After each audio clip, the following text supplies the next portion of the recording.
Welcome, today I'm showing how to activate Hey Google option into a TCL NxtPaper 10s. Okay, we activate our Hey Google option now, so maybe let's try again.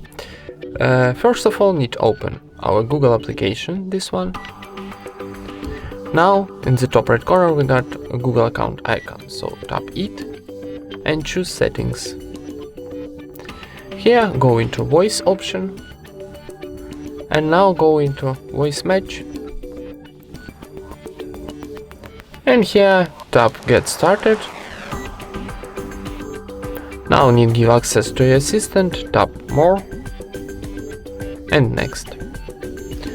Here I agree tapping, and now how you can see Hey Google is ready to use. Tap continue.